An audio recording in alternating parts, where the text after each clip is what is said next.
안녕하세요. 안경 쓴 늑대입니다. 오늘은 지난 3월 5일 출시한 디 소마터지 리뷰로 찾아뵙게 되었습니다. 프로스트펑크로 유명한 11비트 게임즈에서 퍼블리싱하고 폴스 티어리에서 개발한 게임입니다. 어둡고 암울하고 판타지적인 요소까지 섞여있다니, 게다가 생각할 거리까지 많아 보이는 이 게임은 제 취향이 분명했습니다. 그런데 이상하게도 저는 원래라면 이 게임을 구매하지 않았을 것입니다. 그렇게도 좋아하는 요소가 전부 들어가 있는데 왜일까요? 그 이유는 간단합니다. 한글화가 되어 있지 않기 때문입니다. 게다가 소마터지는 설명은 한글로 써놓고 한글화는 없는 당황스러운 게임입니다. 최근에도 이런 게임이 하나 있었죠. 제가 한글화가 되어 있지 않은 게임을 구매하지 않는 이유는 제 게임 소비자로서의 소신 때문입니다. 저는 2000년대 초반까지라면 모를까 2020년대에 접어든 시점에서 한글화가 되어 있지 않는 건 국내 시장에 대해서 배려가 부족한 것으로 보기 때문입니다. 따라서 제가 한글화가 되어 있지 않은 게임을 구매할 땐 두 가지 경우가 있습니다. 첫 번째는 멀티플레이가 강조되는 게임일 경우입니다. 누군가가 하자고 고집하는 경우에는 저도 어쩔 수가 없습니다. 애초에 이런 종류의 게임들은 또한 언어가 중요하지 않은 경우가 대다수입니다. 두 번째는 반드시 플레이해볼 가치가 있는 경우입니다. 이 경우라도 제가 한 수 접는 것밖엔 어쩔 수가 없습니다. 대표적인 케이스로는 바이오쇼크가 이에 해당하겠습니다. 한글화 결정 이전 발더스 게이트 3도 이에 해당합니다. 게임을 예술로 믿는 사람이 소신을 지키겠답시고 그런 역작들을 해보지 않는 것은 어불성설이겠죠. 그리고 또한 세 번째는 직업적인 부분입니다. 리뷰를 남들 보게끔 하게 된 시점부터는 제 알량한 소신보다는 직업의식도 고려해야 합니다. 앞서 말했듯 소마터지는 누구나 관심이 갈만한 소재로 뭉친 게임입니다. 그렇다면 또한 누구나 이 게임이 어떤지 궁금해 할 것입니다. 이런 게임을 역시 다뤄야 하는 것이겠죠. 그리고 오늘은 그 게임에 대해서 이야기를 해보겠습니다. 이 앞으로는 디 소마터지에 스포일러가 포함되어 있을 수 있으니 주의 바랍니다. 그럼 시작하겠습니다.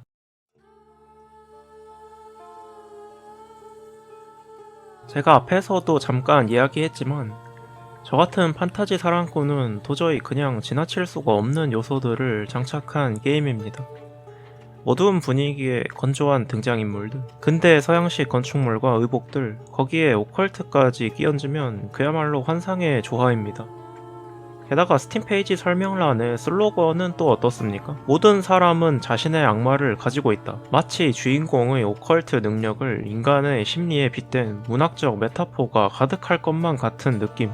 게다가 플레이어 여러분은 도덕적 관점에서 쉽게 선택할 수 없는 갈림길을 만나게 될 것입니다. 라고? 마치 사고 실험의 해답을 찾는 피험자가 될 수 있을 것만 같은 소개문구에 넋이 나가버리게 됩니다. 인게임 설정은 또 어떻습니까? 인게임에서 살루터라고 부르는, 그러니까 마법사가 다룰 수 있는 악마와 같은 존재입니다. 이게 또 묘하게 페르소나와 비슷해 보이지 않습니까?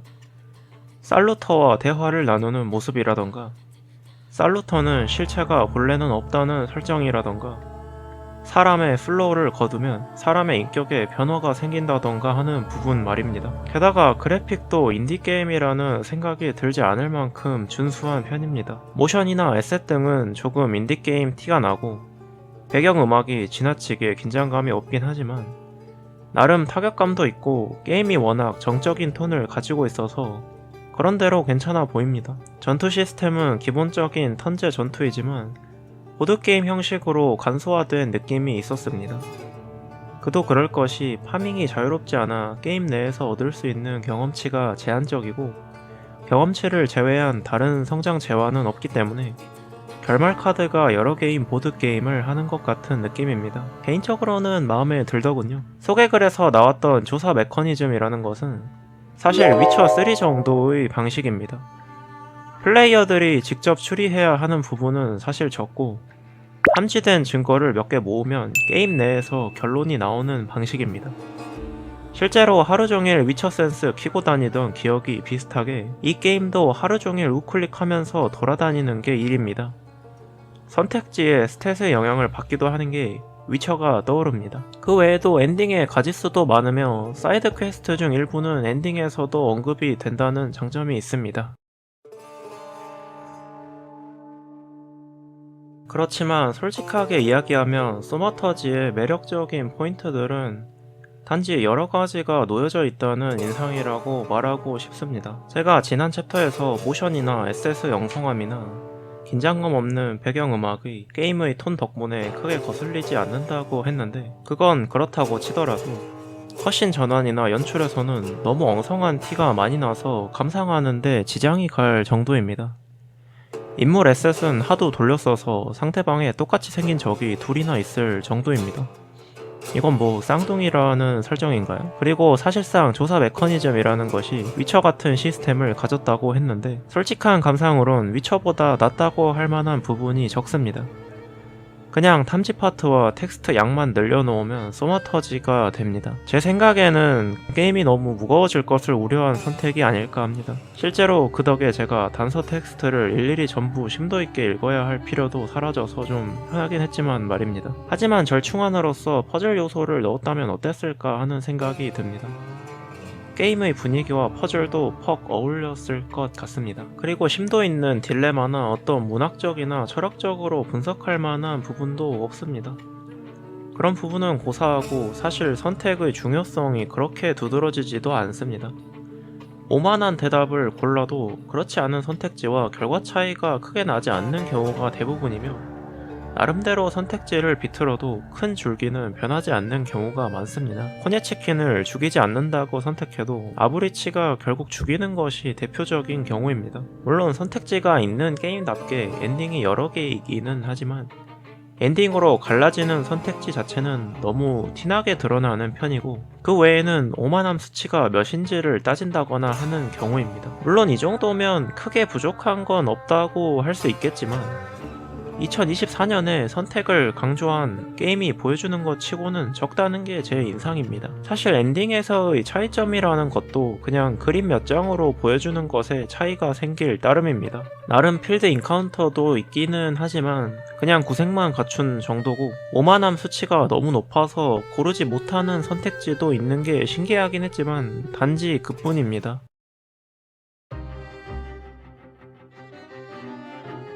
게임의 무대가 되는 워소우는 우리에게는 바르샤바라는 이름으로 더 유명한 지명입니다. 게임 내의 라스푸틴은 놀랍게도 실제 역사의 그리고리 라스푸틴이며 제정 러시아를 망친 인물이었던 만큼 게임 내에서도 비슷한 행보를 보입니다. 따라서 처음엔 주인공을 돕는 조력자 역할로 나오긴 하지만 뭘 할지는 다소 뻔한 캐릭터라고 볼 수 있습니다. 물론 실제 역사에서는 신학을 전공했는지도 불확실한 강령술 등으로 국정에 간섭한 사입이나 괴승 취급을 받긴 하지만 게임 내에서는 어찌되었든 정말로 신묘한 능력이 있기는 한 인물로 비틀어지기는 했습니다. 니콜라이 2세도 역사 속 인물 본인일 것입니다.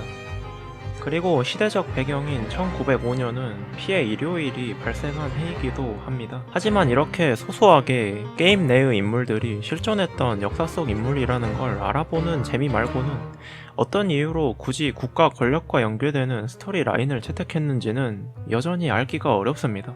이런 시대적 배경을 채택하는 작품들이 꼭 국가의 권력과 연결되는 메인 스토리를 가지는 것도 조금 진부하다는 생각이 드는데 제가 폴란드나 러시아 역사에 대해 몰지각해서 그런지는 몰라도 와닿지도 않았고 굳이라는 생각이 들더군요. 혹시나 사이드 퀘스트에 역사적인 사실이 녹아있을까 놓친 부분이 있을지 궁금해져 찾아봤지만 사이드 퀘스트에 나오는 살인마가 나는 네가 지난 여름에 한 일을 알고 있다의 살인마 피셔맨이 떠오른다는 것 정도만 알아낼 수 있었습니다. 하지만 그렇다고 해서 다른 소재가 이야기 안에서 잘 드러났냐고 하면 그것도 아닙니다.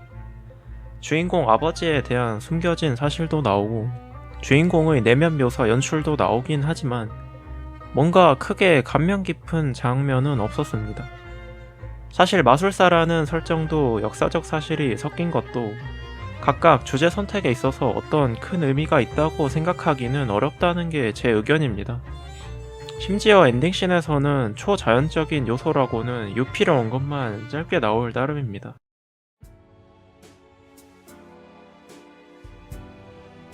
디 소마터즈에 대한 제 평점은 10점 만점에 6점입니다.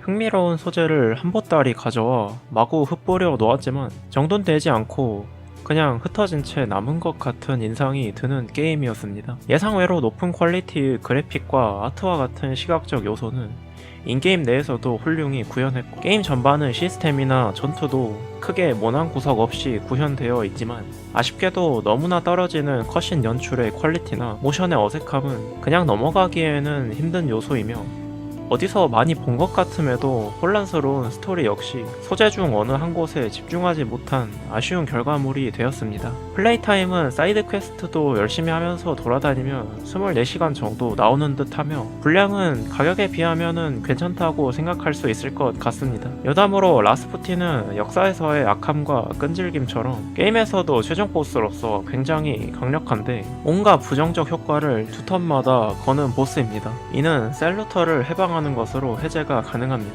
거는 효과는 나중으로 갈수록 강력한데 하나도 해제하지 않으면서 클리어하는 건 굉장히 힘들게 설계가 되어 있는데, 라스푸틴 전에서 살루터들을 해방하지 않고 꾸역꾸역 클리어해봤는데 뭐가 없더군요. 아쉽게도 바로 엔딩으로 향한 데다가 위에 언급한 것처럼 초자연적 언급은 유피르가 끝이더랍니다. 오늘도 긴 시간 시청해주셔서 감사합니다.